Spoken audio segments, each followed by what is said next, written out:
Hey everybody, welcome to another episode of Oh Heck Nah, a Naked and Afraid podcast, and we're focusing on Last One Standing, and this has just been crazy bananas. We're going to get right into it. I'm MaLu Beyonce. And I'm Gabe. And we are ready to talk about this. So I'm going to give you a little background. There's certain kinds of fans out there for Naked and Afraid. There's your regular watcher. They watch the show, they like it, and then there's a fan. A fan might follow the Instagram of Naked and Afraid. They might follow it on Facebook, but they're just a fan. And then we have our super fans. And our super fans usually belong in a group. They're chatting. They follow all of their favorite survivalists. They know personal things about them. And that's what Gabe is. Gabe is a super fan, right?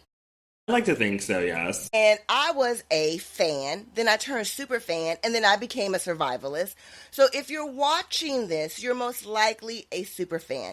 However, Gabe, I do think that there might be some regular fans that might come into this podcast because it is so controversial. What do you think? I think so. I think this whole situation may have broadened the scope to Naked and Afraid. Although I haven't really seen anything on like national news or anything, I think that what happened on this episode would cause a lot of reality TV show watchers to be like, ding, what's going on over here? What happened here? Chaos, drama, controversy. It's all there on the episode we are about to talk about. Yes. Normally what we do on this podcast is we kind of review everything, but we're going to go right into the controversy. So as we all know, we had 3 ladies tap. Yes. And it was Laura, who is a veteran. We have Trish, who is a veteran. And then we have Kayla, who is on her way to being a legend veteran, correct? I would like to think so, yes. Okay. So before the episode hit, a post was made in one of the fan groups, and it rocked the fan group nation, correct? I would like to think so, yes, but I was since I'm one of the admins of True Fans, I saw the post up in the queue because if you want to post, an admin or moderator has to approve it, and I saw that in the queue, and I was just like, no. And I looked at a few of the other pages, and I'm like, oh, it's not there yet, and my first thought is, oh, this will cause a lot of chaos, but then my second thought was, this will cause a lot of chaos, and so I'm just like, you know, these are a lot of rumors. They'll cause a lot of controversy. Let's maybe not post it on here. And it went to other locations where it was shared, and then everybody just latched onto it, and chaos ensued. Number 1, it was a spoiler about the 3 women tapping. Now, we knew the 3 women were going to tap, or Gabe knew, but he knew because he was watching little things, and we spend way too much time examining all the trailers and everything like that. So that's how we knew. And we actually knew before she posted this. Now, let's talk about the female that posted this. She saw it on Reddit, screenshotted it, and then put it on fan groups. Is that correct, Gabe? That is correct. So these are not her words. She's sharing someone else's words. Exactly. I don't know exactly what happened, but it sounded like the person was very upset and decided to maybe rant something, and their girlfriend sent it to someone else, and that person decided to share it. So it's kind of I think we're getting confused. No, don't say sorry. I just think that the people, we need to make it a little bit more clear. Where is this post at? I'm going to pull it up right now while we're talking. What group is this on? Gosh, I know it might be on the individual's personal page, but I don't know. I know it's definitely not on True Fans. Not. Okay. I'm going to go to her page and we're going to look it up. Because I think that we need to start over, in a sense, but with us not telling everything, for those unsuper fans, they might be confused. Right. So let's kind of just do this again. So this person made a post. She shared a post from Reddit. And it says, OMG, I have the tea from a friend who knows somebody who worked filming for Last One Standing Australia. So it's not even her friend, it's another friend. And we all know that telephone game. When you do that telephone game, things get misconstrued. And so she goes on the post and she says that the 3 women tapped, but for not the reason, and they give a reason, and it's not the reason that's shown on the show. I'm just going to read it. Okay, yeah. But let's just read it. Apparently, the three girls, Trish, Kayla, and Laura, all tap out on this next episode. They all decided to tap out because of some BS, moral dilemma, because they were given food and flip-flops before challenges and being asked to say things that didn't happen. Okay, number one, we don't know about the food, and we don't know about the flip-flops. I call this part of the post unreliable. Okay, let's just call this unreliable. What do you think, Gabe? Well, there was a behind-the-scenes photo where they were wearing flip-flops. Okay, so they're wearing flip-flops. But just because you're wearing flip-flops does not mean that you're going to tap out over that. So let's just... Right. Okay? Yeah. And we don't know when... Oops, hang on, I'm sorry. I'm getting so excited. And we don't know when they were given flip-flops, what part that was. So let's just keep going. Which makes sense to me that apparently they were too high and mighty and didn't appreciate the help. First off, whoever this person is making the Reddit post, you don't know anything about this. So your opinion of them being too high and mighty and didn't appreciate the help, I'm going to X that out. What about you, Gabe? Yeah, this sounds like a third-hand story, and they might not even know anything about the show. So I think they're just adding an exaggeration to it without knowing these people. And sometimes when you hear negative things about someone you don't know, you're like, oh, yeah, that person stinks. And, you know, they're messing it up for everyone. So it's very unreliable information here. Very unreliable. And then it says, I guess they were also complaining about how challenges were run, although I haven't gotten specific details on that. You know what? We all complain about the way that challenges are run. Big freaking whoop. I complain about it. Gabe complains about it. I'm sure they complain about it. I complain about the way they did things on Naked and Afraid when it wasn't a competition. So you're making something out of nothing. Yeah, and you don't even have specific details, so this could all be misconstrued, and that could have been like a general feeling, maybe not these three specifically kind of thing. It's just so up in the air, nothing specific, so then people speculate, and then people just go in wild directions. Right. So then there's another part that says they were even given toothbrushes, LOL. I don't know. I don't care. I wear my contacts out there. If something got into my eye, I was able to put eye drops in my eye if I needed to, but the medics had it. So, I mean, medically wise, do they need toothbrushes? Apparently, we know Steven's lost teeth before. I don't know about the toothbrush thing. Who cares? I don't know. But at the same time, I brush my teeth every day with a stick. So she could be wrong on that too. They could have had sticks out there brushing their teeth and it got telephone gamed into something different. What do you think, Gabe? Yeah, I think that could have been a random thing that was thrown out there, because usually the survivalists, or you all just can put coal on a stick and brush it. So if they were like, hey, we don't want you to lose your teeth while you're out here on this challenge, that might be different. But to kind of lump it in with these three didn't like that they were being given toothbrushes during this competition, it's an unfair advantage. It just doesn't really make any sense. Okay, so now here becomes a part that is so wrong. And this is where I get a really big problem with. All right, so remember, somebody screenshot. So we're going to call her Superfan M, okay? Superfan M screenshotted this.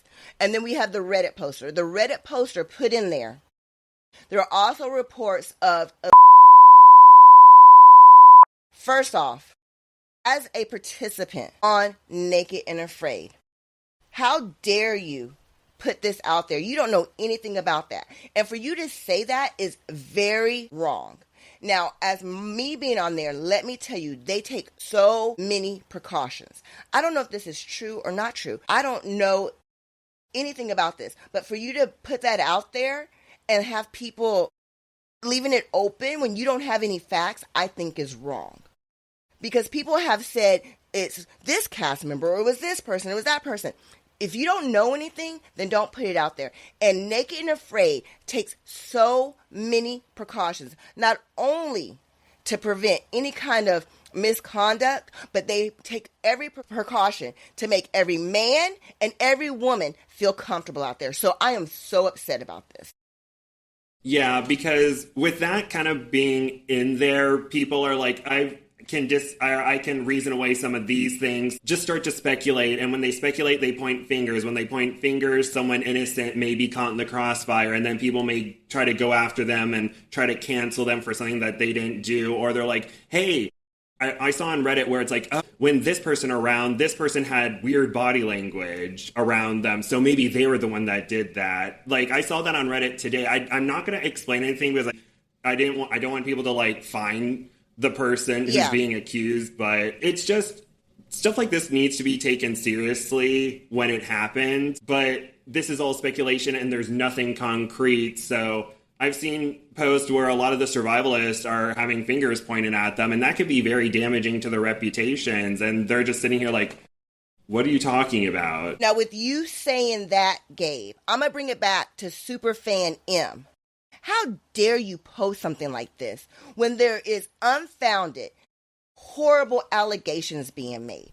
Why didn't you say, hey, I saw a post saying that the 3 girls were going to tap. I don't know if it's true or not, and leave that kind of stuff out. I mean, I'm just so upset. Some of it's cut off, but she says something like together, including Chini, but the producers were able to convince her to stay by making it worth her while. First off, you don't know. Again, speculation. And number 2, they're going to try to convince you to stay because when you try to tap, the producers don't want you tapping. Of course not. Number 1, because most people regret it. Number 2, because they want a good show. Hello, people, this is a television show. So them trying to convince somebody to stay is not a big deal. They did not try to convince me to stay per se because my father was on life support. But they would have said, hey, maybe you can call your mom. And if your mom tells you everything's okay, maybe. If my dad was just sick. But since he was on life support, I think it was a little bit different. So she says all that was done while the other 3 women were over there telling the men they were not leaving. But they were not allowed to give the real reasons they were leaving. I'm sure that out of everybody that's tapped, 60% of the people haven't told the real reason that they've tapped.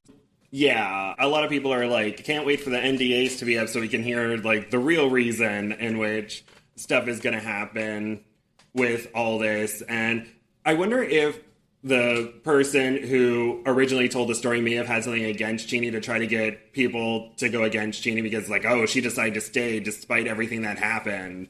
But in the groups, at least, that seems to be kind of the opposite that's happening. Yeah, a lot of people are poking holes in the theories that Laura, Trish, and Kayla made, so they're just like, what's the real reason? This isn't the real reason, but others are just like, what do you mean men are better? Some are like, yeah, men are better. Others are like, what are you talking about? It's all... Agree. They didn't give the real reasons, but what my point is, it doesn't matter what reasons it is. It's still a TV show. Do you know what I mean? So, Of course, maybe they altered their reasons for whatever reason they wanted to alter them. It's their prerogative to do that. So I don't see anything wrong with that. And then the post goes on to say, so all of this makes sense to me since they were all doing so well and fought so hard to be there. It got so bad that even Max tapped a day after the girls quit. Now, so obviously this person does know something from somebody. But again, like I said, it's 3rd person, 4th person. This will not hold up. It's hearsay. But it's true. I mean, I think Max taps, don't you? I think so. In the commercial for next week, it just shows Chini, Matt, Darren, and Patrick before they go out to do a challenge. And the only time we see Max is when he's standing in front of the scroll thing. So I think he does tap. But technically it's edited to look like 2 days after at least. So it's like, oh, they got that wrong. I understand what everything is saying. Yeah, so makes so much sense as to why even Jermaine up and left the competition. And we said that. Me and you said, hey, we don't know what's really going on here. Something else is going on. But there's nothing sinister about that. It's a TV show.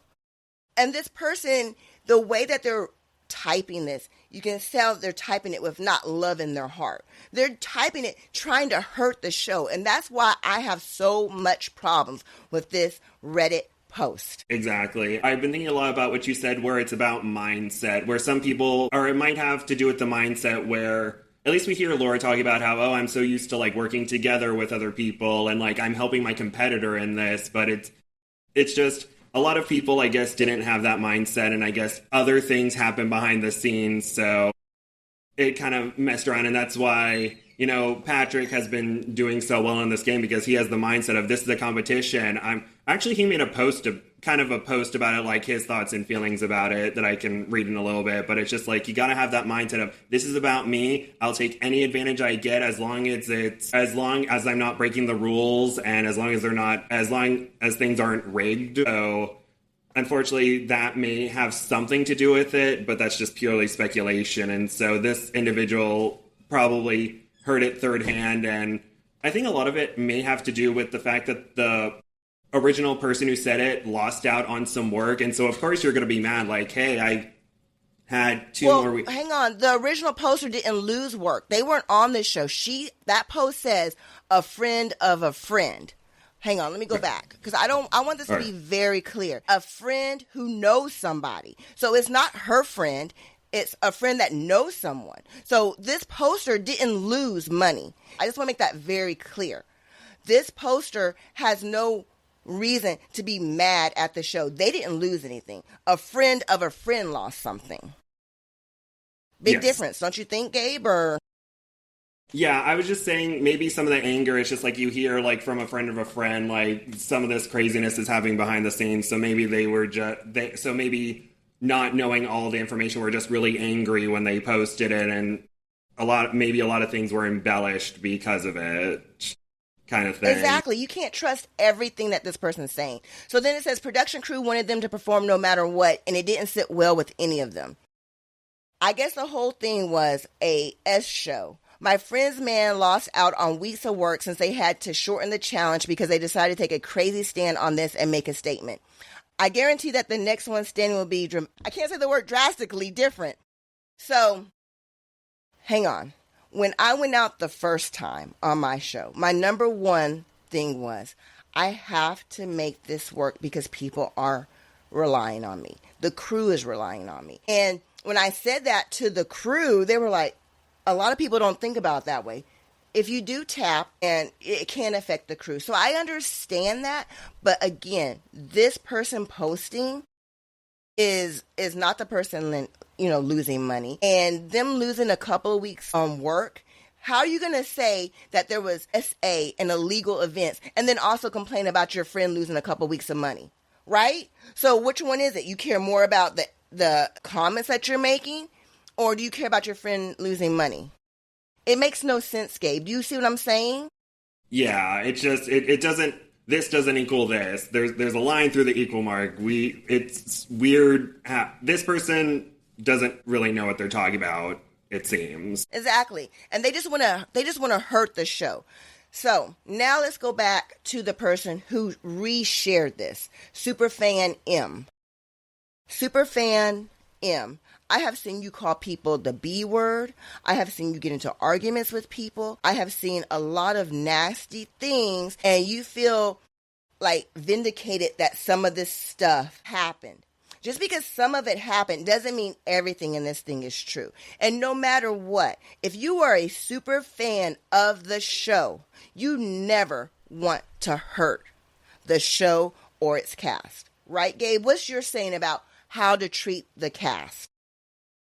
Right. Yeah, and there's been some rumors from why they were kicked off of another page, because apparently they were trying to be buddy with survivalists, but then would turn it, and this person was messaged by a survivalist, and they were saying like, you can hurt a lot of people, or a lot of people will lose their jobs because of this, and she's just like, oh look, I'm getting messaged by them, look at me. And I guess this person seemed to be kind of clout chasing a little bit and wasn't sharing it for the right reason, but seemed to love the attention. And then people were mad at them in the beginning because of this, but then they're like, you'll all see the truth. And then the 3 individuals tapped, and she's like, see, you're burning the messenger at the stake. I haven't done these things I've been accused of. She's playing a victim, and you are not a victim, girl. Exactly.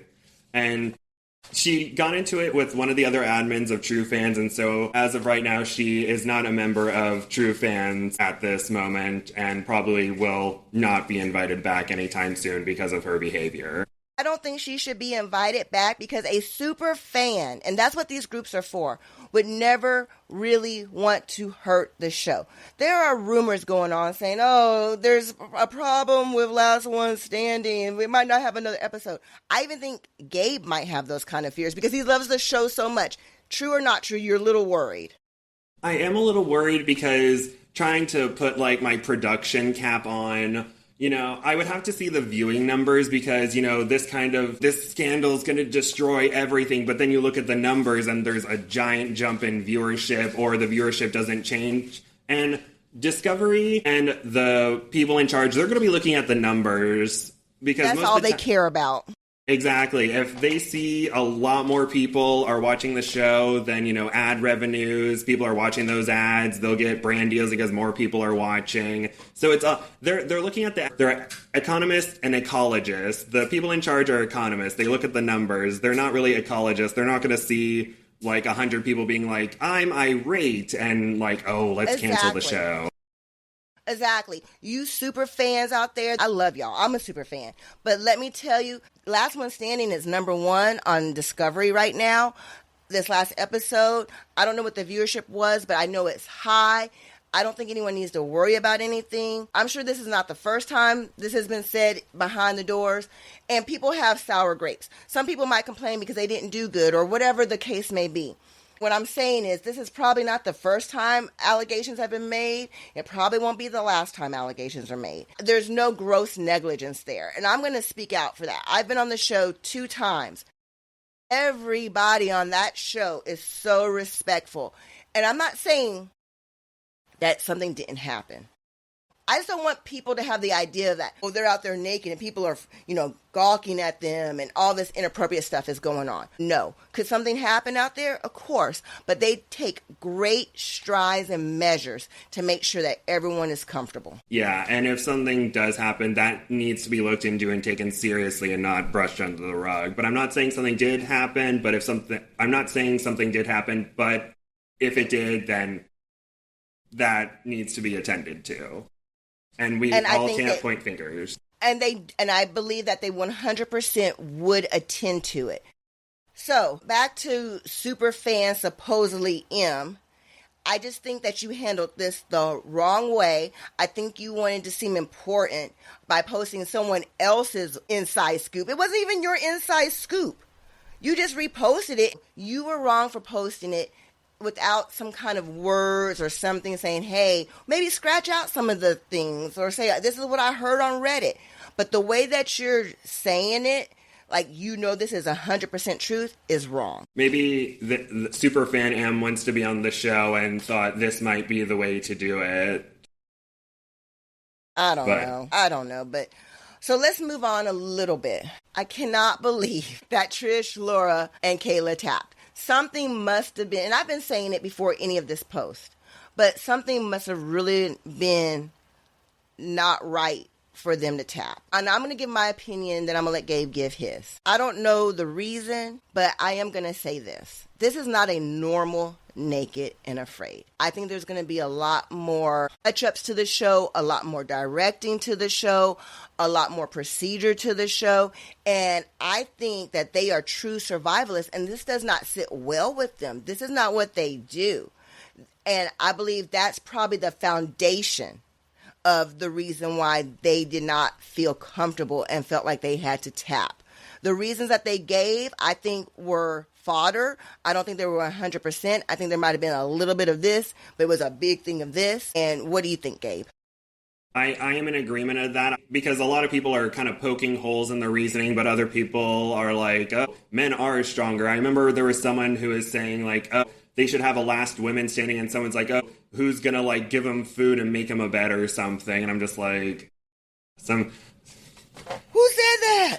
Or oh my gosh. I don't want to name names, but I don't know if it was like make a bed for them, but it was basically like who's going to feed them. And I would like to point out that I have done the research on this. More men have tapped from XL challenges than women. So the women are mentally way stronger because I think only 16 women and like 31 men have tapped from XL. I mean, on XL10, 4 men tapped and 0 women tapped. So I can kind of see where they were coming from a little bit with some of the, like, the speed and strength challenges, and sometimes men come in a little bit, like, with a little bit of extra meat on their bones than the women do, and I think maybe the women are like, hey, we're not able to, like, keep up with this because we don't have enough food, but it may just be something completely different, but I'm trying to remember everything that I was going to say. Oh, and I also wanted to say how one of the medics was telling Kayla, hey, you need to have carbohydrates. And people were like, what? We're essentially saying, like, you can't get carbohydrates in the wild. And I literally just went to Google and I'm like,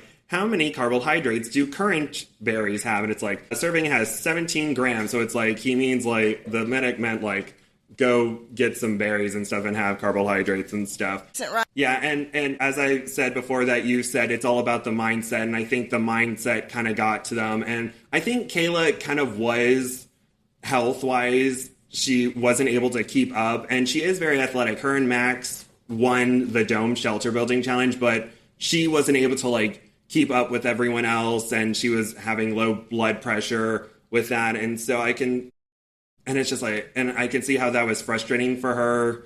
And then, yeah, Laura was like, I'm used to the camaraderie, and it's weird, like, trying to help someone I'm supposed to be competing against. And then Trish, I think that Trish has been receiving a lot of negativity from the fans since XL8 with her versus Amber. You know, negativity has been reignited after Last One Standing Season 2, and people are like, oh, she's been carried through by everyone, or she was carried through by Fernando and Dan because they had the strength in the tree chopping challenge. Even though her axe was really good, she came up with the idea for Annette. So she does have really good ideas, but people only see the physicality and, like, how much work they see you doing. And so I'm sure, I wonder if, oh gosh, you know, the whole accusing thing. I wonder if the curtain was pulled back for them and they saw that, oh, I'm going to fail no matter what, no matter how hard I try, kind of thing.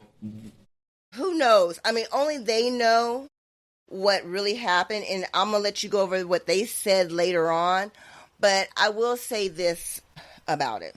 And I think this is going to make a lot of sense. My first partner, Kyle, hey Kyle, we talk, I did not tell him I was going to say this, but I think somebody like Kyle would be more apt for a last one standing competition. He's all about competition. He's all about winning. He's a football coach. I think someone compared to like Jermaine Jackson, who's all about teaching, all about enjoying being in the wild and naked and afraid. I'm going to tell a story. The first time I had dinner with the Black Cowboy, he was trying to explain to me why all of the contestants on the show are so close. And he was trying to put it into words. He's like, I can't really make you understand until you've done it. And now that I've done it, I understand. I can't explain it to you why we have this closeness. But I think some people cherish the outdoors way more than other people like me.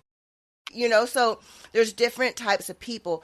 And I think someone like Kyle is more suited for last one standing than someone like the Black Cowboy. Does that make sense, Gabe, what I'm trying to say?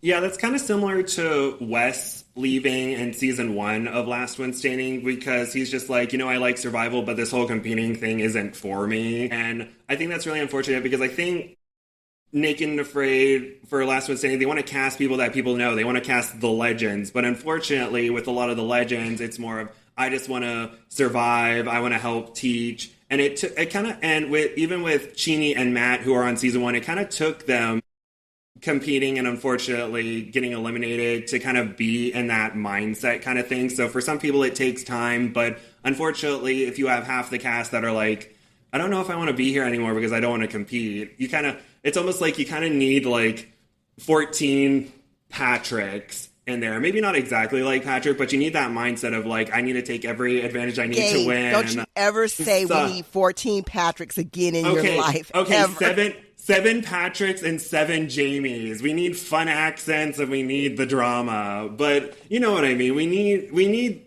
you know, that charisma, and we need people, we don't want to compete.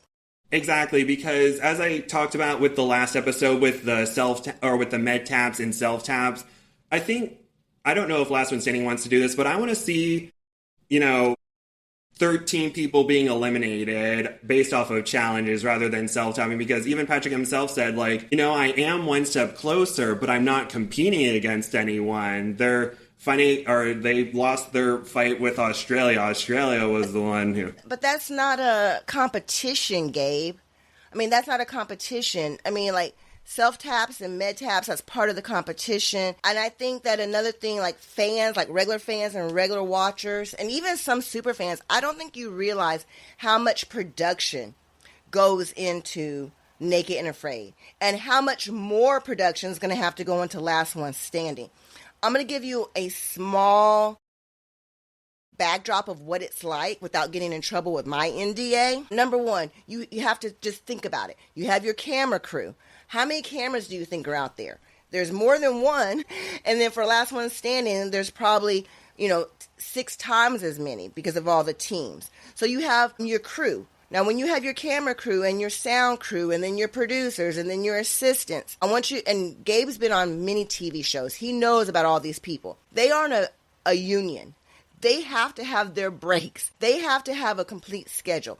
Correct, Gabe? On a union, you have to have your breaks, you have to have your lunch, you have to have, your hours correct. That is correct, yes. Okay. You can't have people work more than 14 hours, sorry. Yeah, so now you have to have your show, and you have to have it on a schedule because you have to deal with the workers. There's workers out there, and those workers are not survivalists most of the time. So there's a lot of adjusting that you have to do. And I can only imagine for Last One Standing, it's 10 times as worse. And every little group, there's more than one producer out there.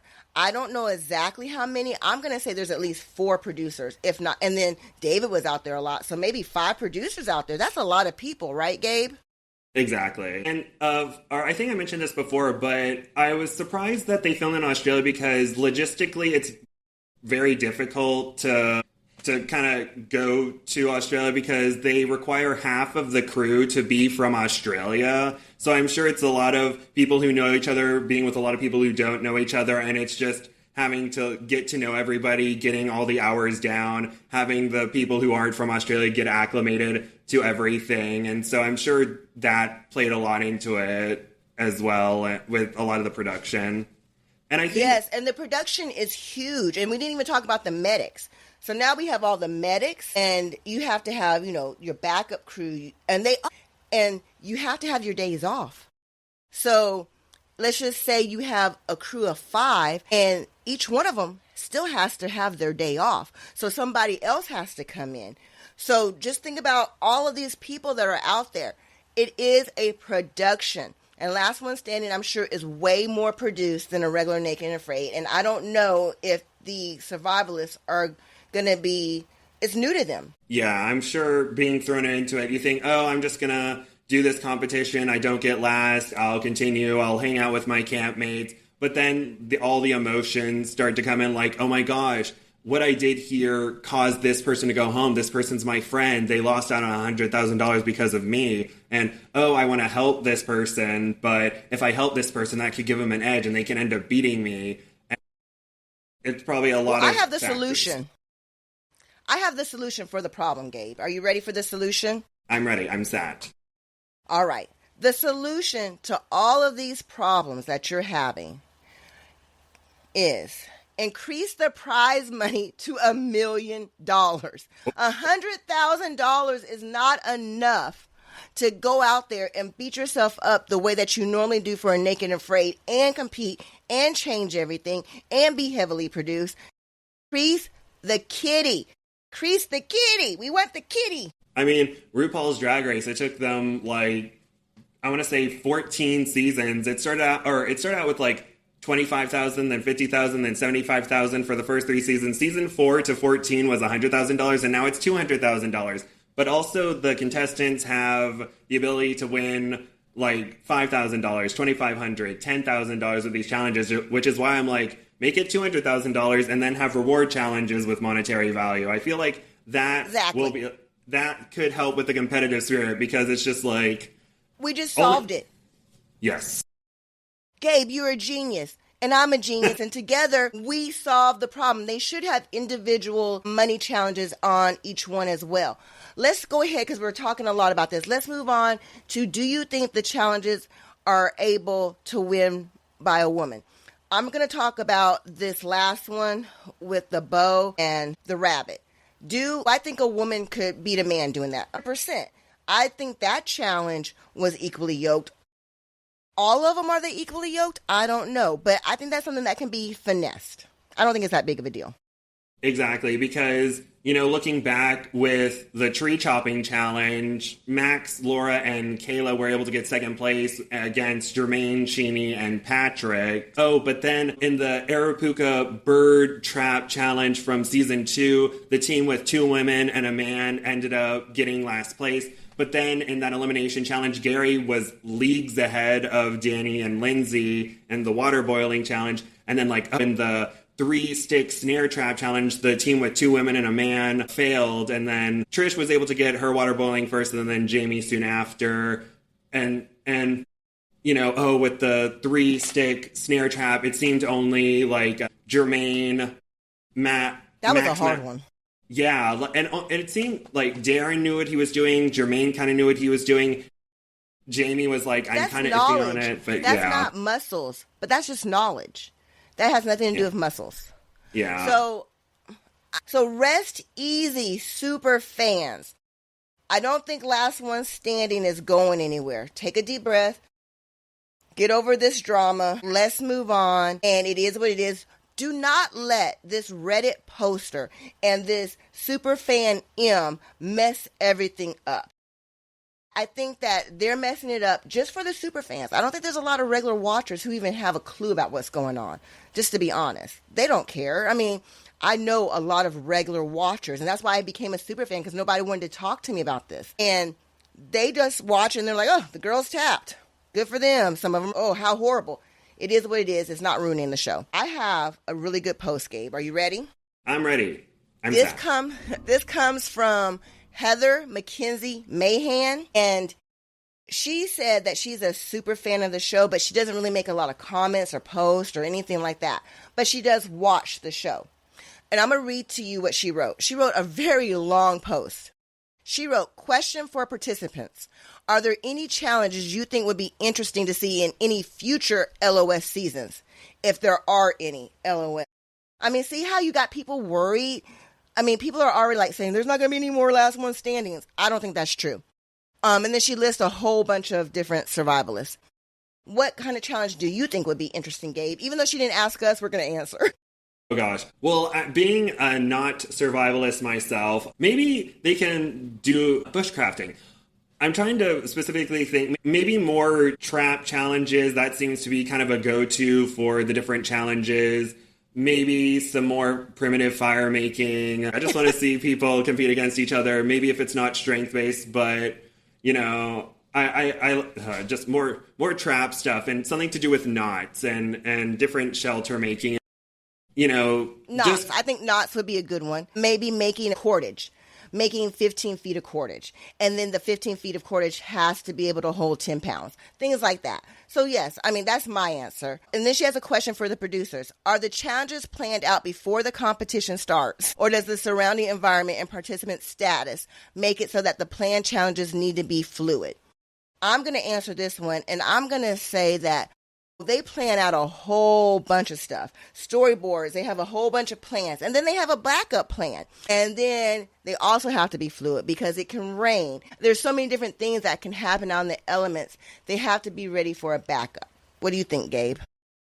I would agree with that. I think that they probably see the area and talk to an expert. Maybe they talk to locals like, hey, what kind of traps do you do? What sort of maybe 100%. Yeah, and maybe talk to indigenous individuals and say, hey, you have lived in this environment, or look to archaeologists and be like, hey, what kind of stuff have they done here? But I'm sure they probably have a list of the different challenges they can do, and probably are like, okay, we have groups. What would be a good group challenge where you can have a bunch of people working on it? What could be a good individual where it's not going to take them 10 hours in the hot sun? I'm surprised, Gabe. I'm surprised that you're saying this because I think that I left something out, and I'm really surprised you didn't bring it up in your conversation. They go out and scout this area months beforehand, and they talk. Not only do they find the location, the different areas, like you said, they find experts. I mean, they also have to find hotel rooms. They have to find places for the production to stay. They do a big scout. So, and her last thing is this. And I don't know if you've seen this, Gabe. She says, and a question for fans. What if we got together a GoFundMe or some such to bankroll another season, but only if we were allowed some input? No. Just no, no, no. Fans cannot do this. And fans donating money to Discovery or anything is outrageous because they have so much money. Millions upon millions of dollars. I mean, I would like a fan input. Maybe if we could vote someone in, vote for like one challenge that they could do, vote for someone to win the fan favorite award, or vote for a save. Vote for us, or yeah. Oh gosh, that'd be interesting. Where and the contestants have no idea who it is, but if the person we all voted for gets that save, then if they're eliminated, it's like, hey, the fans love you. You get one more chance. I think that's a good idea. So we're taking Heather's comment. I really appreciate her comment. There's so many different people out there that in our fan groups that are just so negative. This has created so much negativity. And that's why I have a problem. Reddit poster, you super fan, you have created negativity. And I almost feel like that was your purpose. Your purpose was to create negativity. I agree. I remember that night I got a text from one of the other admins. It's like, hey, me and the other admin have been talking. Let's not... There were like 63 posts in the queue, and all of it, or most of them, were so negative. And I think there was one where it was kind of Laura's statement after the episode, and I'm like, hey, can I share this? Sure, and then left everything for the next day. But people were not happy, and they were not happy at Laura, Kayla, and Trish because... And then people were like, no, it's Laura's fault because she was the one who brought it up. No, it's Trish's fault because, she hears what she knows what the fans are saying, so she wanted to take the other two with her. No, it's Kayla's fault because she was not feeling great anyway, and she just wanted to take them with them. And what's interesting is that before this, a lot of fans were thinking very negatively towards Chini, and they're like, oh, I don't like her, she's annoying. They were just posting negative stuff about her, but now it's like, oh, so much respect for Chini. I'm glad she stayed despite everything that's been happening, despite everything that's going on behind the scenes, and she's a very strong individual. And I'm like, cool. So at least Chini's getting some positivity. He left. And this went by really fast, and we haven't gone over anything in the show. So there's some posts that I think we need to address, and I'm going to sum it up. The sum of it is 3 girls tapped.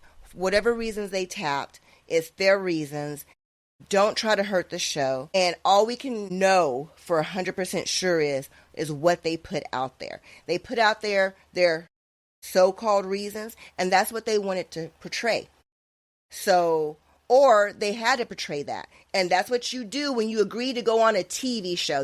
There's certain things that you don't have control over. Even if they sat there and said whatever they wanted to say, that doesn't mean the show has to show it. So they came up with their reasons, and now we have the after the show reasons, and they're still under an NDA. I think Gabe said something about when the NDA expires. There is no NDA expiration date. It does not expire, Gabe. Like, I have my NDA.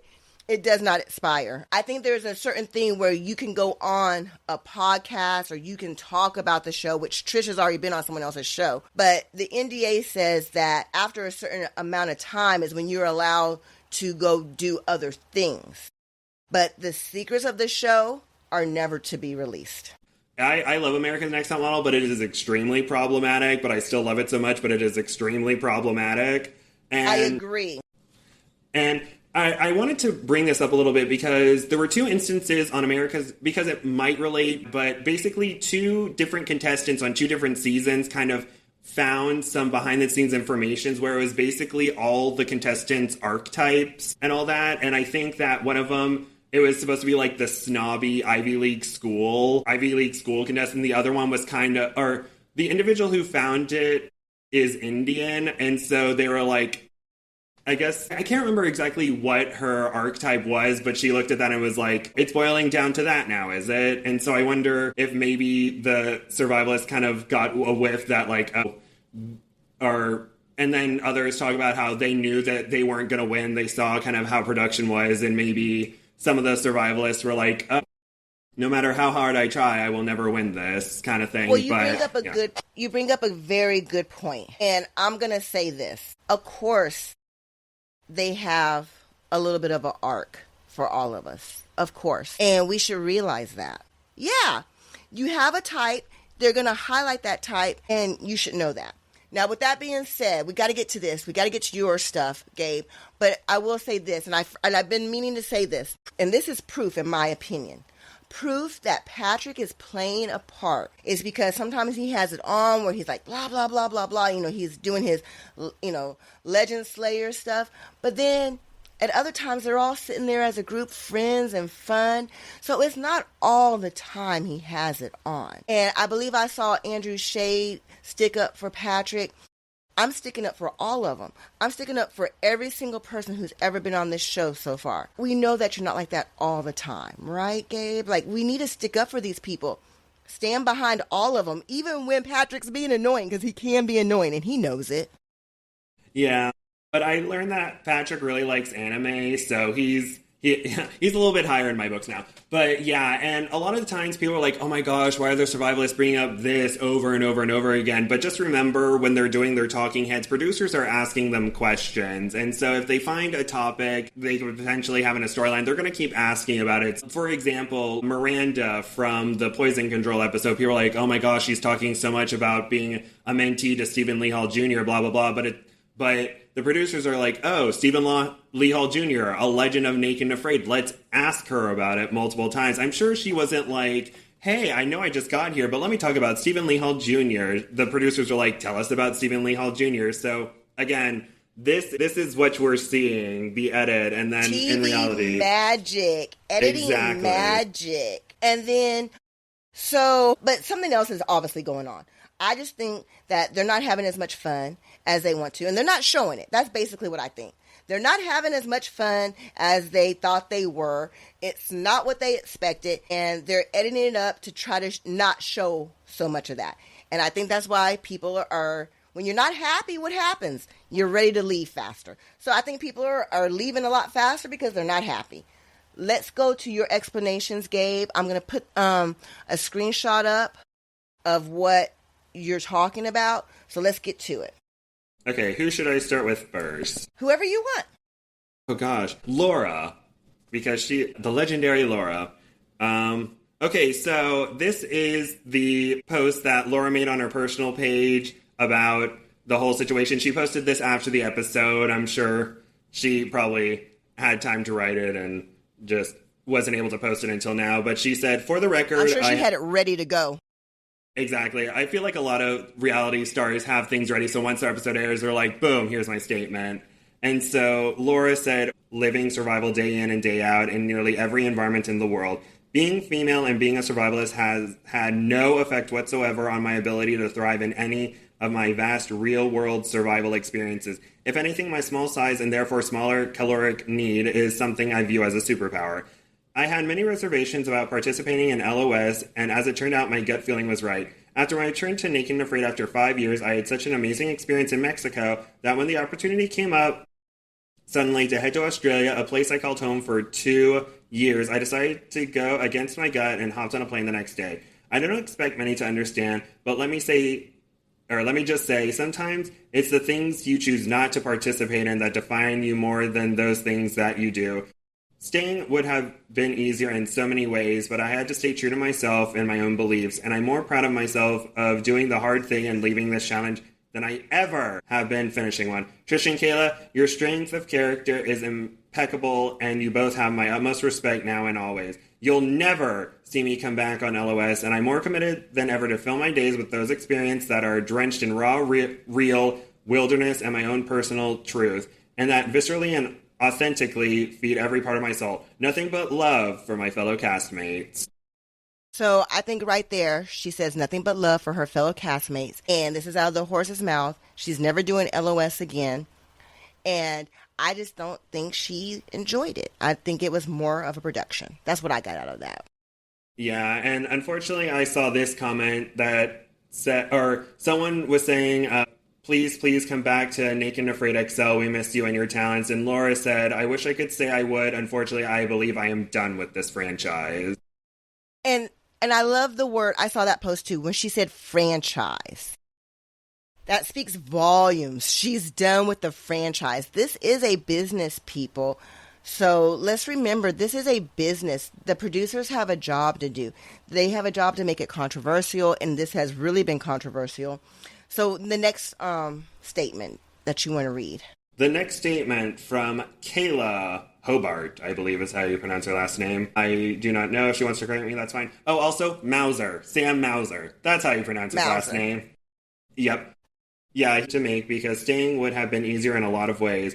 I've learned that sometimes the right decision for yourself will be the hardest pill for others to swallow, and the judgment of those people not understanding will hurt. But you have to stay true to yourself, and if I'm faced with this choice again, I wouldn't change a thing. Laura and Trish are two of the realest, most BA incredible humans I've ever met, and I would take a bullet for either one of them. We are trauma bonded for life, and I have never been so proud to be a part of something as I am for the choices we made to leave. I respect the heck out of every single person that took on this challenge with me, and for how, despite it being a competition, we all took care of each other emotionally and physically. There wasn't a single person out there who couldn't have won the whole thing. I love you all. This was my last ever Naked and Afraid. I'm sorry it had to end on that note that it did, but I am going to focus on my career, my health, and my friends and family, and all the crazy life adventures yet to come. I love you all, and I'm grateful for the opportunity and experiences Naked and Afraid has brought into my life. Well said, Kayla.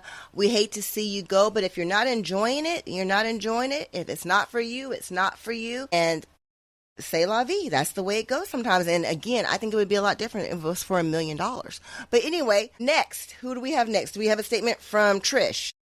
I did not find a statement from Trish, unfortunately. I know she had an interview with Johnny Fairplay from Survivor, but I unfortunately never saw any official post made by her. Well, I did not watch the Johnny Fairplay. I was really surprised that she did that interview. So we have no post from Trish. Anything else? Is there any other post that you want to talk about? There is one from Patrick that I wanted to share, if that's all right.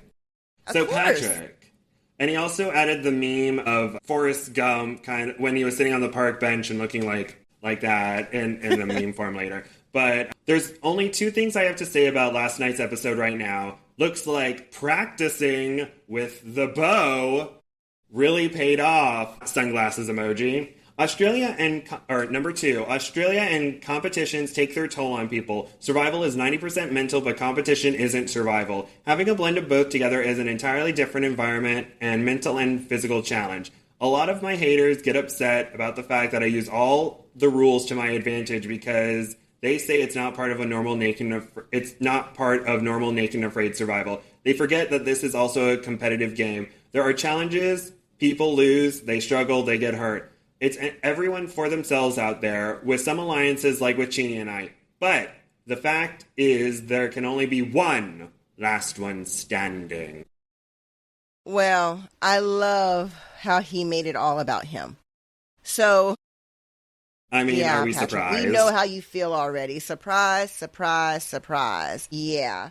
Well, it was a whirlwind. I love it. David's story. I talk about David's story almost every single podcast. I want to say that I am grateful for the opportunities that you have given me on being on Naked and Afraid, and I just want to say thank you. And I'm sorry that people are trying to hurt Last One Standing, and there's no need to do that, especially if you're a super fan. Yeah. Oh, and interestingly enough, David's story, I put up the video of us talking about Sam, and he liked the video. So I'm like, I know you said he's watching, but more confirmation he's watching us. He's seen my face. I will. Yes. Yeah, I'm never doing a challenge. Sorry. But yeah. I just want to tell you that David's story is one of those kind of people. I don't know if his reputation precedes him, but he's a big man. And I don't mean big as in girth. I mean, his aura is just huge, and it's just lovely. I cannot explain it. So, any final thoughts about 3 people tapping, Max most likely tapping, and Jermaine tapping? I think they're all related. I don't think they were happy. I think the reason why Max is having some thoughts about like, oh, how could this happen? It was probably from the 3 women tapping, and I don't want to say traumatized, but I think it really affected him in that moment, and I think that really threw him off his game. So I think maybe like that part, it's kind of like, oh, we kind of see what's going on here. There's no behind the scenes shenanigans with it all. I may be completely wrong, but I think that a lot of, I don't know, I feel like maybe they saw the writing on the wall. They're like, I'm not going to win. They're just going to, they want me to dance for them, but I just can't do it anymore. The survivalists who self-tapped. Okay, so you think that they were like, I'm not going to dance for them anymore. I think that's a good way to think about it. I just don't think this competition and this production was for them. So I think that was a really good, you hit it on the head again. Yeah. That was a really good statement. Thank you. But and Max leaving, I find really amazing. What I found really amazing about Max is he hasn't had a lot of screen time. I think he's great, but he just wasn't a central player the way that I thought he was going to be a central player. I think that if he leaves, he's leaving because he's not happy. Whatever he's not happy with, it is what it is. Exactly. And that's really unfortunate because he's one of the top players of the game. He's done so many challenges. He completed a 60-day challenge. He's done a mentor challenge, which not a lot of survivalists can say they've done. He's done a solo challenge. He's a very talented survivalist. I don't know, production wasn't looking at him as like a top competitor, and maybe Max was like, but why though? I'm really good. I don't know. That's probably not what happened, but it's just so frustrating to watch these really talented individuals who can do these challenges and be really good. It's just kind of like, oh, they're edit, and then people may see that and they're like, oh, they're not as good as we think they are, but it's like, no, it's the edit. I don't know. I know. I've heard so much about the edits and different things like that, but regardless or not, I don't think Last One Standing is going anywhere. Y'all's pretty, heads. This is here to stay. They won awards last season. They're going to win awards this season. And all of this controversy has just made everything better for the watchers.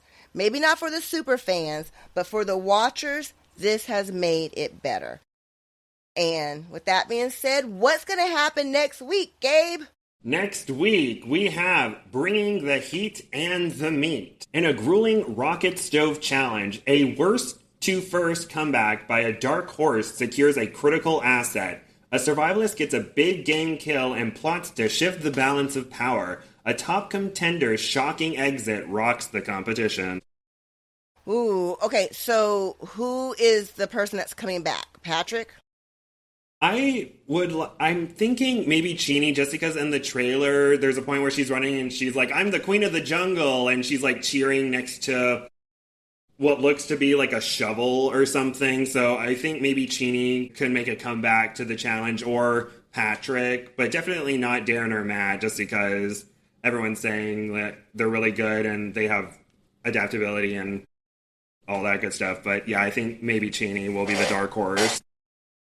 I want to put this out there. On my first challenge, I tried really, really hard to make a rocket stove, and I really wasn't successful because of the way that the sand was, and because I wasn't really trying as hard as I needed to in the water table, but I could do a rocket stove. If I was on Last One Standing right now, and they say, okay, you have to build a rocket stove, I would know what to do, and I would try to win. So I think that this is an equally yoked challenge. And now we're going to have to look at all of these challenges and say, are they equally yoked? Yeah, I think a lot of people were saying how the bow and arrow and the processing the rabbit challenge, everyone was on the same wavelength, saying that it wasn't kind of skewed towards men or women. The order, just so everyone knows, it was Matt first, Patrick second, Chini third, Darren fourth, and unfortunately Max got fifth. Yes. Okay, it says the worst to the first. Who is the worst to the first comeback? Who could that be? The worst to the first. I mean, that could be Patrick, because during the boiling water challenge, he was nearly last place, but Gary got last place. But maybe this time, I'm thinking Cheney or Patrick could be the worst to first come back and secure an asset. I mean, who's been the worst? The only person I can think of was Max, but Max is going to tap, right? Right. Oh, I was thinking just like maybe there were different phases to this, and the person who goes from worst to first didn't do super hotsy-totsy at the beginning, but then, makes a comeback towards the end. That's kind of where my mind was at, and not kind of overall. Okay. And then a survivalist gets a big game kill and plots to shift the balance of power. Which reminds me, what I think, and this is just my personal opinion, and this is me being a super fan, and of course, we don't know what's going out there. I just gave all this preaching about not knowing what's going on there. But I think that Matt probably shared that salt. I know they say you're not allowed to, but I think there was a way for him to share that salt. What do you think? I think he shared it. I think maybe he could be or he probably boiled the rabbit and was like, "Oh, do you need some water? You don't have any water. Here, have some water, Darren." And Darren's like, "Yes, this water tastes good." Cut to Matt being like, "By the way, there was still some broth in that pot." I could totally see him doing that. With that being said, I think Matt is probably one of the best players out there as in balancing competition with Boma Love. I think that he is the best at balancing that. And I think that a lot of people don't know how to balance it. And he's really good at it. Yeah, he's going back to RuPaul's Drag Race. He's like the winner of season 6 of RuPaul's Drag Race, Bianca Del Rio, who was so good at the competition and was very confident in themselves. They were helping out other queens with their makeup and giving advice, or "Hey, do you need this extra waist cincher? I'll give you that." And Matt talks about how he wants everyone to be at their best. So he's so confident. He's like, "I want everyone to be at their best because I want to know I beat everyone while they were at their best." And as a last note, I'm going to say this before we get off. And we've talked forever. This was the best time we've ever talked about anything. But I do want to say this to the producers, to the law team of Discovery and Naked and Afraid. We had nothing to do with any of these spoilers and things, and any spoilers that we give, it's 100% a guess, right, Gabe? Is anybody talking to you, giving you spoilers? No one's talking to me or giving me spoilers. That was just really, I just happened to do my research correctly and to be like, "Oh, Laura, Trish, and Kayla, I think they're gonna go." That was purely speculation. I had no idea, and if I did know, I wouldn't be like, "By the way, these 3 are gonna tap. Can you believe it?" I wouldn't do that, because then the person, or no one's told me, but hypothetically, if the person told me, they'd be like... Exactly. And then I've talked to the legal department before, and I also want everybody to know that I try very hard to respect my fellow castmates. So I don't go to them and ask them any questions. I don't put them in that position. So I'm not getting any inside information. I don't go to them. And number 2, I'm the kind of person that everything that we get on this podcast is from research and really strong guessing. Nobody's telling us anything. And we had 100% nothing to do with that horrible post. That is correct. I would never... Go ahead. I could show proof. I could go back into the activity log and say I declined that specific post. I had nothing to do with it. I didn't want to share it. It was all so crazy. Yes. We love you, Naked and Afraid. To everybody that was on Last One Standing, whether you tapped, we respect you. We love you. And we, again, do not do anything to harm the castmates. They're there to give us entertainment. Respect them and love them. Yes. And we're out. Bye. Thank you for being here. So I wasn't too mean to that superfan M, was I? I don't think so.